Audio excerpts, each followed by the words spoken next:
24 Assets. Create a digital, scalable, valuable and fun business that will thrive in a fast-changing world. Book by Daniel Priestley. Introduction. कुछ businesses हर industry में successful हो जाते हैं। वो talented लोगों को higher करते हैं, एक्सीलेंट प्रोडक्ट बनाते हैं, लॉयल कस्टमर्स को अट्रैक्ट करते हैं और ढेर सारा पैसा कमाते हैं। ये बिजनेस भीड़ में अपनी अलग पहचान बनाते हैं और अपने इन्वेस्टर्स, पार्टनर्स और मीडिया की हेल्प से जल्द ग्रो कर जाते हैं। लेकिन बदकिस्मती से बहुत से बिजनेस इस लेवल की सक्सेस तक कभी पहुंच ही नहीं पाते। कई एंटरप्रेन्योर्स कोई भी ऐसी वैल्यूएबल चीज नहीं बना पाते।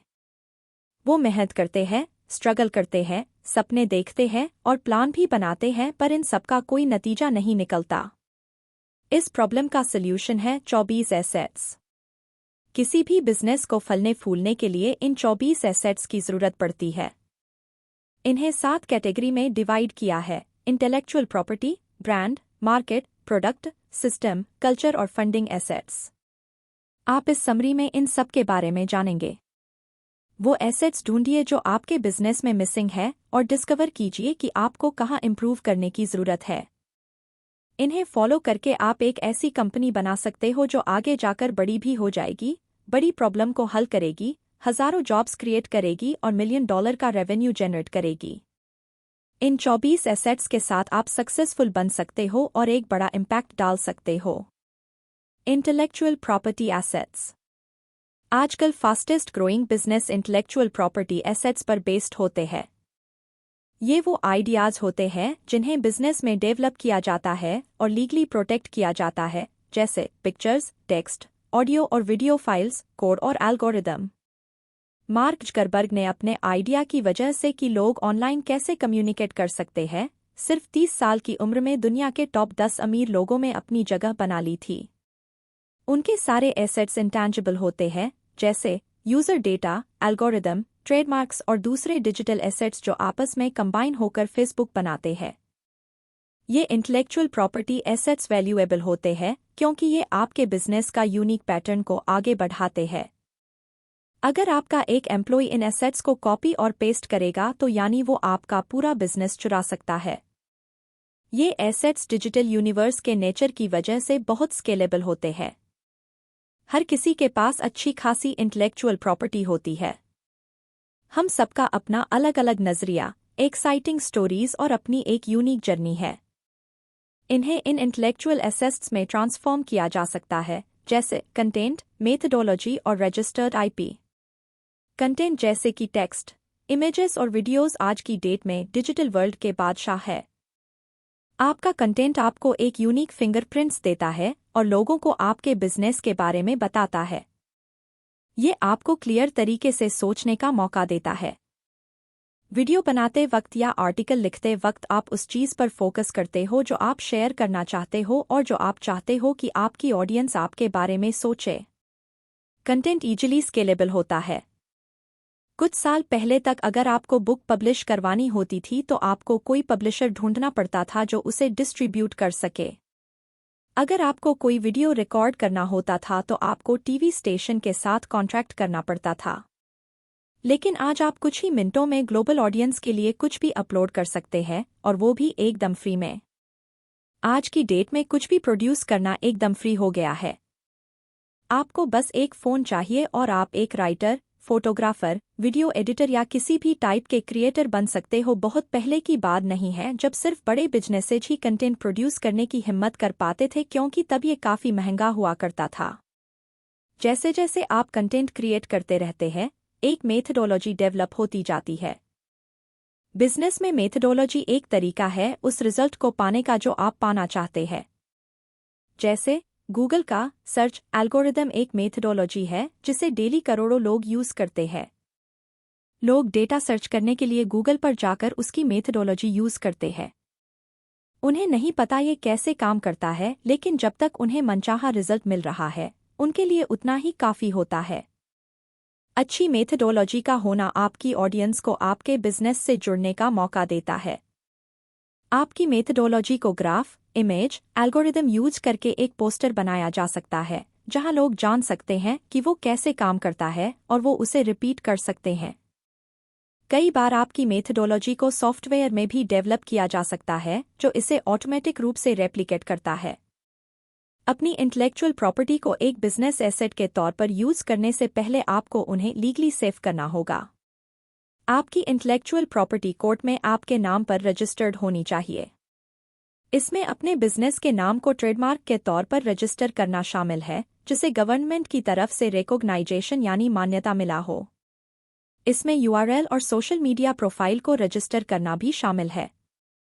अगर आपका बिजनेस अभी सोशल मीडिया यूज नहीं भी कर रहा है तो भी आपको अपने बिजनेस के लिए एक बेसिक प्रोफाइल बनाना चाहिए ताकि कोई और आपको कॉपी ना कर सके। आप उन्हें बाद में यूज करने का डिसीजन ले सकते हैं। इंटेलेक्चुअल एसेट क्रिएट करने का लास्ट तरीका है एक आईपी या एक इंटेलेक्चुअल प्रॉपर्टी रजिस्टर करना। इसमें आपको एक थर्ड पार्टी कंपनी के साथ पार्टनरशिप करनी होगी जो आपको इसे ट्रैक और सेफ रखने में हेल्प करेंगे। एडवांस्ड स्टेज पर आपको इसके लिए पेटेंट फाइल करना होगा और आपके द्वारा प्रोड्यूस किए गए नाम, स्लोगन और डिजाइन को ट्रेडमार्क्स के तौर पर रजिस्टर करना होगा। आज के फास्टेस्ट ग्रोइंग बिजनेस उन आइडियाज पर बेस्ड है जो लीगली डेवलप और प्रोटेक्ट किए गए हों। ये बिजनेस अपनी इंटेलेक्चुअल प्रॉपर्टी एसेट को ग्रो करने की कम कॉस्ट की वजह से तेजी से स्केल करते हैं यानी बढ़ते हैं। Brand assets. किसी भी मार्केट का सबसे पॉपुलर ब्रांड सेम प्रोडक्ट या सर्विस के लिए मार्केट के सेकंड बेस्ट पॉपुलर ब्रांड से लगभग 6 से 7 गुना ज्यादा प्राइस चार्ज करता है। अच्छे ब्रांड का होना आपके एसेट्स की वैल्यू को बढ़ा देता है क्योंकि कस्टमर्स हमेशा इस चीज को देखते हैं कि आप पॉपुलर क्यों हैं, लोग आपके प्रोडक्ट को क्यों पसंद करते हैं और लोग आपके प्रोडक्ट पर भरोसा क्यों करते हैं। भरोसेमंद होने की इसी खूबी के लिए वो खुशी खुशी ज्यादा पैसा देने के लिए तैयार हो जाते हैं।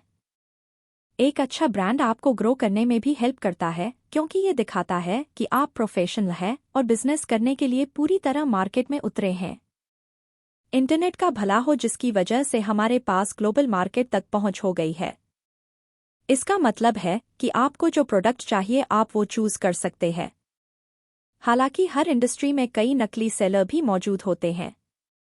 आज किसी ब्रांड पर भरोसा करना पहले से कहीं ज्यादा वैल्यूएबल हो गया है। एक स्विस आर्मी नाइफ करीब $50 में बिकता है जबकि सेम फंक्शन और क्वालिटी का पॉकेट नाइफ $10 में मिल जाएगा। कैल्विन क्लाइन का अंडरवियर $25 में मिलता है जबकि वैसा ही सेम प्रोडक्ट जिसका कोई ब्रांड नहीं है वो आपको $5 में मिल जाएगा। एप्पल का आईपैड आपको $400 का मिलेगा जबकि इससे बेहतर परफॉर्मेंस वाला एंड्रॉयड टैबलेट सिर्फ $80 में मिल जाएगा। एक भरोसेमंद ब्रांड बनाने के लिए आपको अपनी फिलॉसफी, आइडेंटिटी यानी पहचान और ब्रांड एम्बेसडर पर फोकस करना होगा। हर ग्रेट ब्रांड एक ग्रेट फिलॉसफी पर बेस्ड होता है। ये फिलॉसफी कंपनी का विजन और वैल्यू होती है जो इसकी प्रायोरिटीज को सेट करती है और सही डिसीजन लेने में हेल्प करती है। माइक्रोसॉफ्ट का विजन था कि दुनिया के हर ऑफिस और हर घर में एक पीसी होना चाहिए। इसके शुरुआती 25 सालों तक इनका हर डिसीजन उस विजन को हकीकत बनाने के लिए लिया गया था। वो गोल जब ग्रेट एम्प्लॉइज के साथ जुड़ा तो माइक्रोसॉफ्ट दुनिया की सबसे बेमिसाल कंपनी बन गई। वैल्यूज और गोल्स के साथ जो कंपनीज बनाई जाती है वो बेस्ट एम्प्लॉइज, सबसे लॉयल कस्टमर्स और कम से कम बुरे डिसीजन लेने वाली कंपनी बनती है। इससे लोग देख सकते हैं कि आप एक ब्रांड के तौर पर क्या बनोगे। अगर उन्हें आपकी फिलॉसफी पसंद आई तो वो आपको वहां तक पहुंचने में भी हेल्प करेंगे। ब्रांड की आइडेंटिटी का मतलब है कि ये कस्टमर्स के माइंड में दिखने, सुनने और फील होने में कैसी लगती है। अगर आपका ब्रांड लगातार उस तरह से पेश आता रहा जैसा कि कस्टमर्स को पसंद है तो वो आप पर भरोसा करेंगे और आपको सपोर्ट भी करते रहेंगे। ब्रांड एम्बेसडर आपके ब्रांड का चेहरा होता है। आपके कस्टमर्स इस एम्बेसडर की रेपुटेशन, फेम और पसंद किए जाने वाली क्वालिटी को आपके ब्रांड के साथ जोड़ने लगते हैं।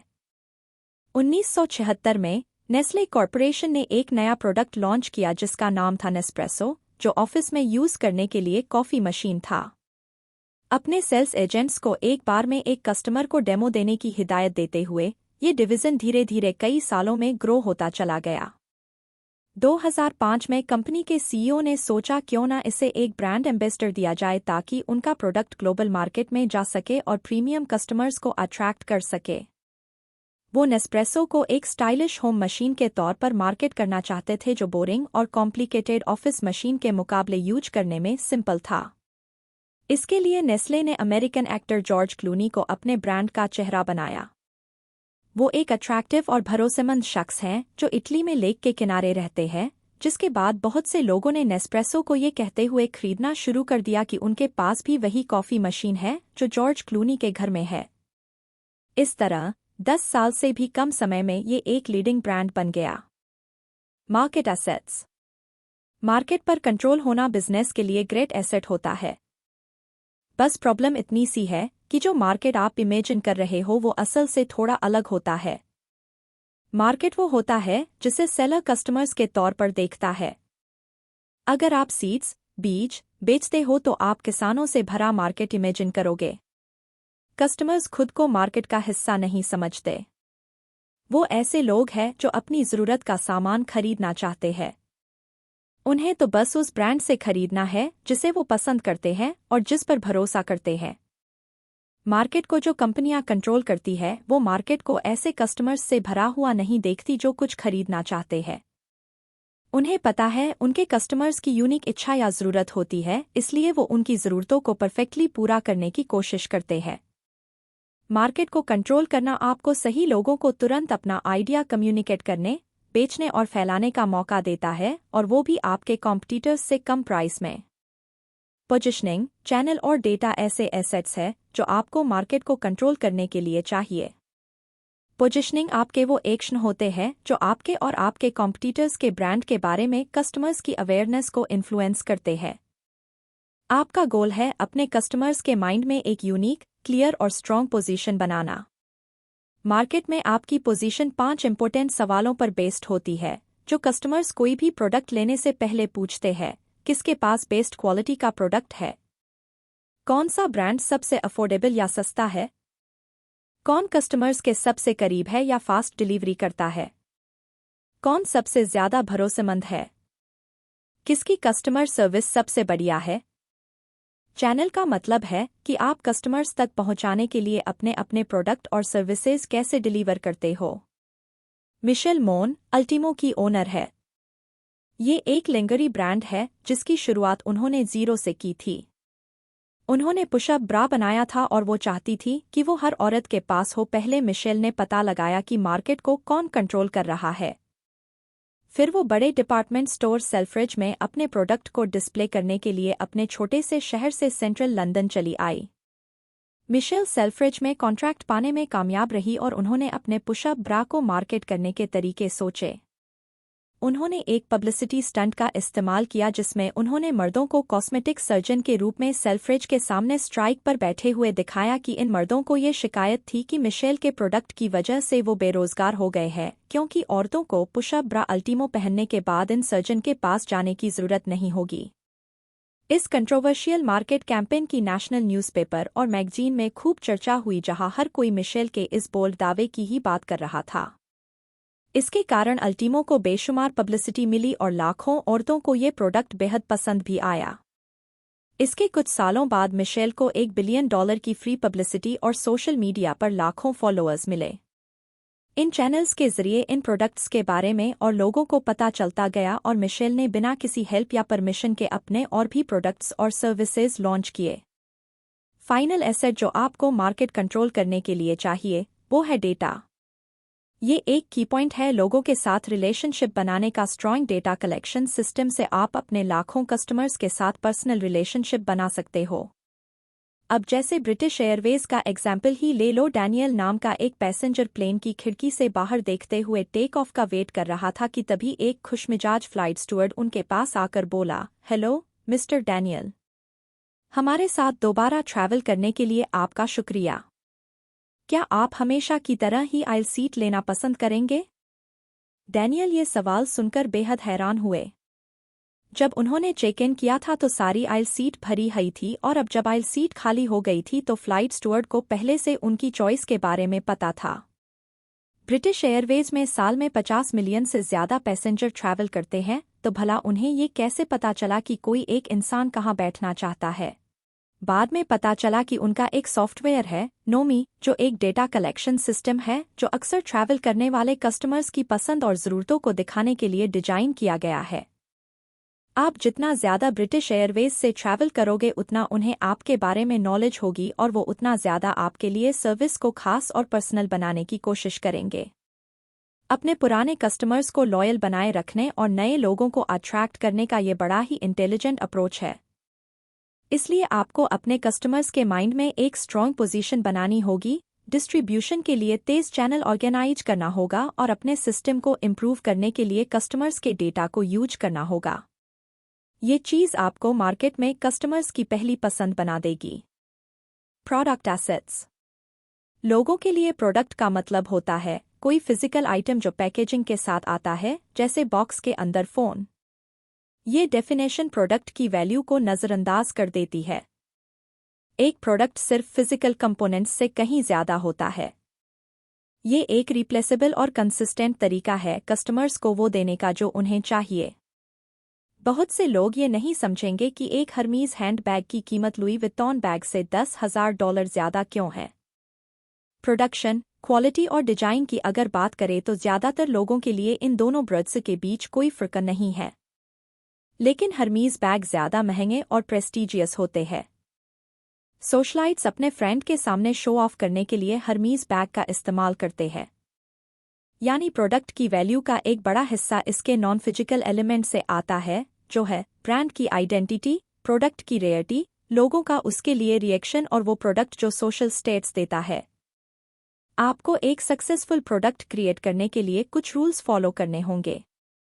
अपने प्रोडक्ट को नाम देना भी ज़रूरी है, जैसे एयर जॉर्डन, आईपैड और X5। ये सारे यूनिक नाम हैं जो प्रोडक्ट के एलिमेंट को दिखाते हैं। एक प्रोडक्ट कई छोटे प्रोडक्ट्स का एक कॉम्प्लेक्स पैकेज होता है। कई सप्लायर्स साथ मिलकर काम करते हैं, तब जाकर आपका प्रोडक्ट बन पाता है। एक कॉम्प्लेक्स पैकेज आपके प्रोडक्ट की वैल्यू को दिखाता है। पोर्श कार में 2500 से ज़्यादा पार्ट्स होते हैं जो अलग अलग सप्लायर्स प्रोवाइड करते हैं। वो सब आपस में पैकेज होकर एक एलिगेंट कार बनाते हैं।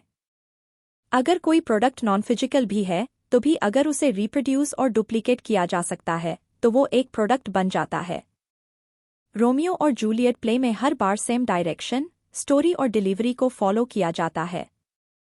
इस प्ले का आपको न्यूयॉर्क, लंदन या सिडनी में सेम एक्सपीरियंस मिलेगा। बेशक इसकी कास्ट बदल सकती है पर प्रोडक्ट ऑलमोस्ट हर जगह सेम होता है। जब आप किसी प्रोडक्ट के फिजिकल और नॉन फिजिकल एलिमेंट्स को एक वेब पेज पर दिखाते हैं तो आपको एक ऐसा डॉक्यूमेंट मिलेगा जो उस प्रोडक्ट को डिफाइन करता है। हर प्रोडक्ट का एक वेब पेज होना चाहिए जो इसकी वैल्यू को एक्सप्लेन करे। अब बिजनेस को सक्सेसफुल बनाने के लिए सिर्फ एक प्रोडक्ट काफ़ी नहीं होता है। आपके पास एक फ्री, अफोर्डेबल और कोर प्रोडक्ट वाला एक प्रोडक्ट इकोसिस्टम होना चाहिए जिसमें से हर एक प्रोडक्ट किसी खास काम के लिए बना हो। फर्स्ट टाइप का प्रोडक्ट है गिफ्ट। आप इसे कस्टमर्स को फ्री में देते हो। ये सिंपल प्रोडक्ट क्रिएट होने में ज़्यादा एनर्जी या टाइम नहीं लेता है। आप कुछ ऐसे गिफ्ट्स बना सकते हो जैसे पॉडकास्ट, वीडियो और प्रेजेंटेशन जो खास तौर पर डिजिटल हो। उनका मकसद है नए कस्टमर्स को आपके पेड प्रोडक्ट्स की वैल्यू बताना। सेकंड टाइप है प्रोडक्ट फॉर प्रॉस्पेक्ट्स या P4P। ये वो फर्स्ट प्रोडक्ट होते हैं जो आपके कस्टमर्स आपसे गिफ्ट लेने के बाद खरीदने की सोच सकते हैं। फ्री प्रोडक्ट देकर उनका अटेंशन खींचने के बाद P4P इस बात की गारंटी लेता है कि आपके कस्टमर्स और ज़्यादा वैल्यूएबल सर्विसेज के लिए पे करेंगे। P4P बुक्स हो सकते हैं, वेबिनार हो सकते हैं, कंसल्टेशन या वर्कशॉप भी हो सकते हैं। थर्ड टाइप है कोर प्रोडक्ट। ये आपके रेवेन्यू का मेन सोर्स है। कोर प्रोडक्ट को कस्टमर्स की प्रॉब्लम सॉल्व करनी चाहिए या उनकी ज़रूरत को पूरा करना चाहिए। आपको कोर प्रोडक्ट का पर्पज डिलीवर करने के लिए पूरी तरफ से कमिटेड रहना होगा। फोर्थ टाइप है प्रोडक्ट्स फॉर क्लाइंट्स या P4C। ये यूनिक सर्विसेज है जो आपके उन लॉयल फैंस के लिए है जो और ज़्यादा बेनिफिट्स एंजॉय करने के लिए एक्स्ट्रा पे करने को तैयार रहते हैं। जैसे कोई कार कंपनी अपने कोर प्रोडक्ट के तौर पर कार बेचती है। ये P4C के तौर पर कार इंश्योरेंस और सर्विसेज भी प्रोवाइड कर सकती है। मेंटेनेंस। आपका बिजनेस तभी प्रॉफिटेबल होगा जब हर कैटेगरी में आपके प्रोडक्ट्स होंगे। इस तरह आप प्रोस्पेक्ट्स का अटेंशन खींचने के लिए उन्हें फ्री प्रोडक्ट दे सकते हो, उनका भरोसा जीतने के लिए P4P दे सकते हो, रेवेन्यू क्रिएट करने के लिए कोर प्रोडक्ट देते हो और अपने कस्टमर्स को लॉयल फैन बनाने के लिए P4C दे सकते हो। Systems assets. सिस्टम का मतलब होता है एक सिंपल, रिपीट किया जाने वाले स्टेप्स का सेट जो लगातार सेम रिजल्ट देता है। सक्सेसफुल बिजनेसेज में आमतौर पर कोई फिजूल की प्रॉब्लम इसलिए नहीं आती क्योंकि अगर कोई सिस्टम है जो उन्हें रिजल्ट दे रहा है तो वो उस सिस्टम को बार बार कॉपी करते हैं। एक सिस्टम, ऑपरेशन मैनुअल, एक स्प्रेडशीट या टू डू लिस्ट की फॉर्म में हो सकता है जो बिग टास्क को छोटे छोटे टास्क में सिंप्लीफाई करता है। एक सिस्टम कोई वीडियो भी हो सकता है जो आपके एम्प्लॉइज को ट्रेन करे, कोई एनिमेशन जो कॉम्प्लिकेटेड आइडियाज को एक्सप्लेन करे या कुछ डॉक्यूमेंट्स जो आपके कस्टमर्स को खुद अपनी कॉमन प्रॉब्लम सॉल्व करने में हेल्प करे। ये एक ऑटोमेटिक सॉफ्टवेयर के फॉर्म में भी हो सकता है। Amazon एक ऐसे बिजनेस का एग्जाम्पल है जिसने अपने ज्यादातर सिस्टम को ऑटोमेटिक बना दिया है किए है और जिसकी देखरेख करने के लिए इंसानों की जरूरत कम से कम होती है। One click payment, product recommendation और एलेक्सा वो सारे सिस्टम हैं जिसने जेफ बेजोस को दुनिया के सबसे अमीर लोगों में शुमार कर दिया है। Amazon के पास फास्टेस्ट डिलीवरी सिस्टम है जिसके कारण वो ज्यादातर लोगों की पहली पसंद है। भला हो उनके ऑटोमेटेड वेयरहाउस का जहां रोबोट प्रोडक्ट्स को इधर से उधर लेकर जाते हैं और ऑर्डर्स हमेशा 24 घंटे के अंदर लोगों के पास पहुंच जाते हैं। अपने सिस्टम को एंड टू एंड ऑटोमेटेड करना काफी मुश्किल और महंगा है। इसलिए इसका सल्यूशन ये है कि आप कॉम्प्लिकेटेड टास्क के लिए टेक्नोलॉजी को यूज करें और बाकी कामों के लिए लोगों को काम पर रखें। इस तरह आपके पास एक पावरफुल लेकिन अफोर्डेबल कॉम्बिनेशन होगा। आपको अपने लीड्स, सेल्स और रेफरल्स को बूस्ट करने के लिए स्ट्रॉन्ग सिस्टम चाहिए होगा। आपको 3 एरियाज पर जरूर फोकस करना चाहिए। फर्स्ट है मार्केटिंग और सेल्स सिस्टम। ये फेसबुक ऐड, गूगल ऐड या एसईओ कंटेंट पर बेस्ड हो सकता है। आपको इमेजेस, वीडियोस, मार्केटिंग कॉपी और टारगेटिंग क्राइटेरिया रखना होगा। जब लीड्स आती रहती है तो यानी आपके पास एक अच्छा लीड जनरेशन सिस्टम है। मार्केटिंग और सेल्स सिस्टम का मतलब सिर्फ लोगों का ध्यान खींचना नहीं होता है। आपको उन्हें अपना प्रोडक्ट खरीदने के लिए भी मोटिवेट भी करना है। आपका सिस्टम ऐसा होना चाहिए जो प्रोस्पेक्टिव क्लाइंट्स को गाइड करके सेल्समैन के पास लेकर जाए। सेल के बाद आपके सिस्टम को कस्टमर्स को उनकी परचेज के बारे में ग्रेट फील करना चाहिए। इसके लिए आप कुछ ऐसा सेटअप कर सकते हैं कि कस्टमर्स को ईमेल या वीडियो भेजी जाए। फाइनली, अगर आपकी सेल्स कम हो रही है तो अपने सिस्टम को रिव्यू करना ना भूलें। फोकस करने का सेकंड एरिया है मैनेजमेंट और एडमिनिस्ट्रेशन सिस्टम। रेपिटेटिव टास्क में एनर्जी और टाइम लगाना बेकार है। मैनेजमेंट और एडमिनिस्ट्रेटिव सिस्टम पास्ट इवेंट्स को रिकॉर्ड करते हैं, फ्यूचर की प्रॉब्लम को प्रेडिक्ट करते हैं और प्रेजेंट में डिसीजन लेना आसान बनाते हैं। डैशबोर्ड एक ऐसा काम का टूल है जो टीम को बिजनेस के परफॉर्मेंस के बारे में इन्फॉर्म करता है। इसके लिए आप कुछ मैट्रिक्स चूज कर सकते हैं जैसे कलेक्ट किया गया पेमेंट, बैंक में रखा कैश, मंथली यूजर्स या पर एम्प्लॉय रेवेन्यू और उन्हें डिस्प्ले में रखे। इस तरह हर कोई उन्हें बढ़ाने के लिए काम कर सकता है। Asana, Trello, Dropbox, Zoom, Skype, Office 360 और गूगल डॉक्स जैसे सॉफ्टवेयर फ्री मैनेजमेंट और एडमिनिस्ट्रेटिव सिस्टम है जो आप यूज कर सकते हो। आपके पास एक डॉक्यूमेंट भी जरूर होना चाहिए जो एक्सप्लेन कर सके कि ये टूल्स आपके बिजनेस में कैसे फिट हो सकते हैं। इसे क्लियर और सिंपल रखें ताकि नए एम्प्लॉइज भी ये डॉक्यूमेंट पढ़ सके। इन ऐप्स को इंस्टॉल करें और इजीली अपना काम स्टार्ट कर दे। थर्ड एरिया है ऑपरेशन सिस्टम। इसका मतलब उस प्रोसेस से है जो आपके प्रोडक्ट्स या सर्विसेज को वादे के मुताबिक सेफ और समय पर डिलीवरी करने में मदद करते हैं। आपको कस्टमर्स की उम्मीदों से बढ़कर खरा उतरना है और एक बेमिसाल वैल्यू, सरप्राइज और खुशी का एक्सपीरियंस डिलीवर करना है। जैसे उबर ऐड पर ज्यादा पैसा खर्च किए बगैर ही एक टॉप लीडिंग ट्रांसपोर्टेशन कंपनी बन गई थी। वो इसलिए क्योंकि उबर का ऑपरेशन सिस्टम्स दूसरों से एकदम अलग है। नए यूजर्स कुछ ही क्लिक्स में उबर कार को बुक कर सकते हैं जो एकदम टाइम पर उनके पास पहुंच जाती है। डेस्टिनेशन और प्राइस उनके सिस्टम में पहले से ही डिस्प्ले हो जाता है, इसलिए आपको ड्राइवर से कुछ पूछना नहीं पड़ता। उबर की रिलायबिलिटी और कंफर्ट के चलते शुरुआती यूजर्स ने उबर के बारे में अपने फ्रेंड्स को भी बताया और जल्द ही लाखों लोग इससे जुड़ गए। अपने कस्टमर्स को इम्पोर्टेंट फील कराने के लिए आप डायरेक्ट मेल, वीडियोज, ऐप या इवेंट्स वगैरह यूज कर सकते हैं। यहाँ पॉइंट बस ये है कि आपको अपने कस्टमर के हर एक्सपीरियंस को एक्स्ट्राऑर्डिनरी बनाना है। Culture assets. कल्चर में आपके बिजनेस का विजन और वैल्यूज आते हैं। अपने बिजनेस को बढ़ाने के लिए आपका कल्चर डॉक्यूमेंटेड होना चाहिए और जिसे नए टीम मेंबर्स को इजीली एक्सप्लेन किया जा सके। हाईली स्किल्ड लोगों को बिना एवरेज पेमेंट से ऊपर कुछ दिए अट्रैक्ट करना, कंपनी में बनाए रखना और डेवलप करने का मतलब है कि आपके पास एक ग्रेट बिजनेस कल्चर है।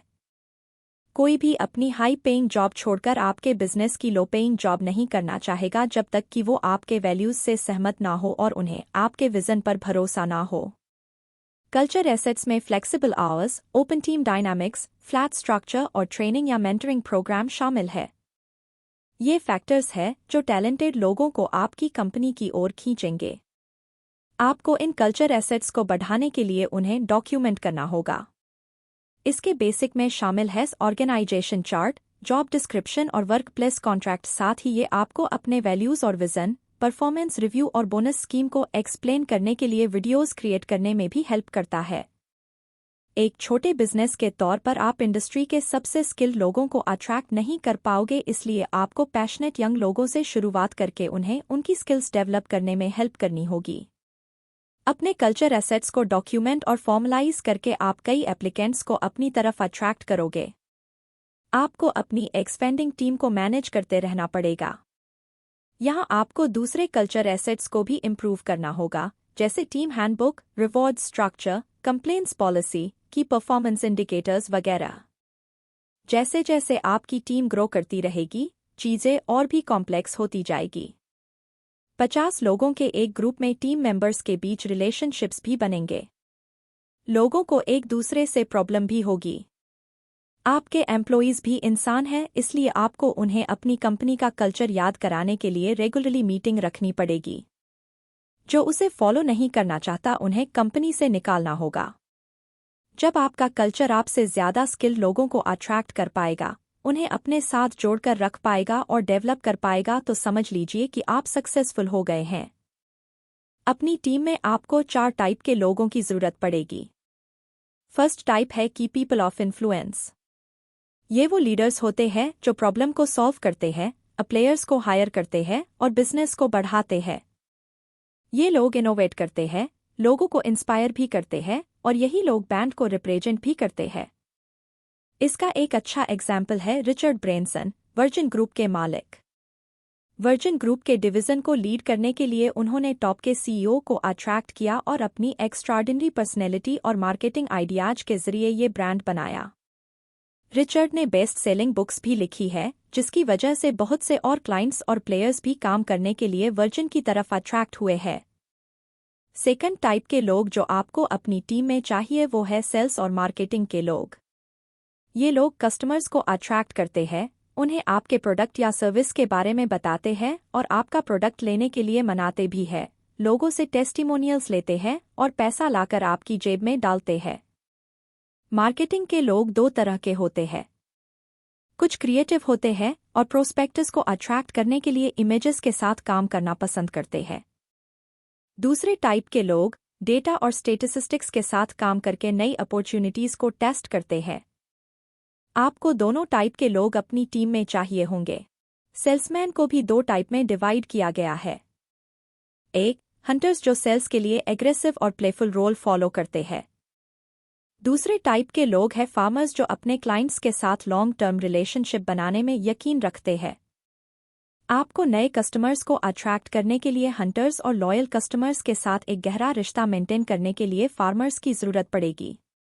थर्ड टाइप का है मैनेजमेंट और एडमिनिस्ट्रेशन के लोग। स्किल्ड मैनेजर्स कंपनी के विजन को इजी स्टेप्स में ट्रांसफॉर्म कर देते हैं, जिन्हें एम्प्लॉइज फॉलो कर सके। साथ ही वो जिम्मेदारियों को डिवाइड करने, रिपोर्ट लिखने और परफॉर्मेंस को मेजर करने जैसे काम करते हैं। एडमिनिस्ट्रेटर्स कंपनी की फाइनेंशियल मामलों का ख्याल रखते हैं। उनका काम है फाइनेंशियल प्रोग्रेस को ट्रैक करना और फ्यूचर कैश फ्लो में आने वाली किसी भी प्रॉब्लम के लिए रेडी रहना। फोर्थ टाइप के जो लोग आपको अपनी टीम में चाहिए वो है टेक्निकल लोग। ये वो लोग होते हैं जो आपका प्रोडक्ट बनाते हैं और सर्विसेज को डिलीवर करते हैं। ये कस्टमर्स की प्रॉब्लम को सॉल्व करते हैं। जैसे गूगल मैप यूज करने वाले लोग इनके डेवलपर्स से कभी नहीं मिलेंगे, पर वो गूगल को इसके बेसिस पर जज जरूर करेंगे। अगर गूगल में अच्छे टेक्निकल लोग नहीं होंगे तो उनके प्रोडक्ट की क्वालिटी खराब होगी और इससे पूरी कंपनी की इमेज पर गलत असर पड़ेगा। Funding assets.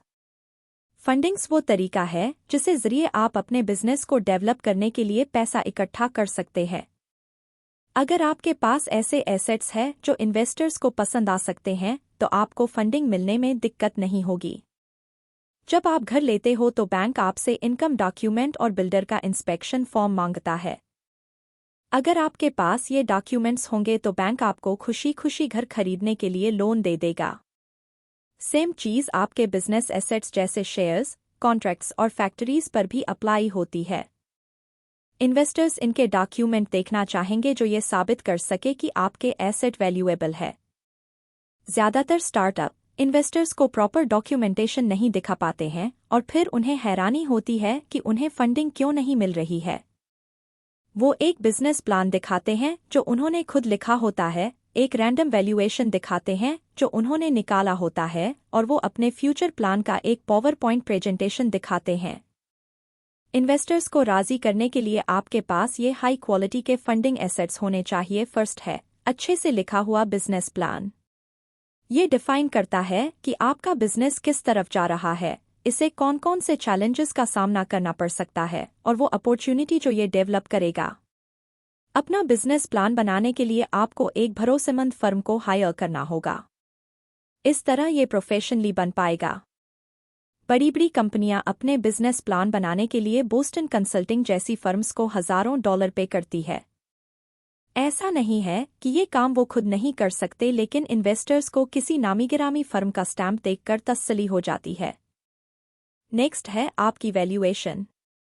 कुछ एंटरप्रेन्योर्स इसे फ्यूचर कैश फ्लो जैसे sales price, strategic value, company बनाने की कॉस्ट वगैरह से देखते हैं।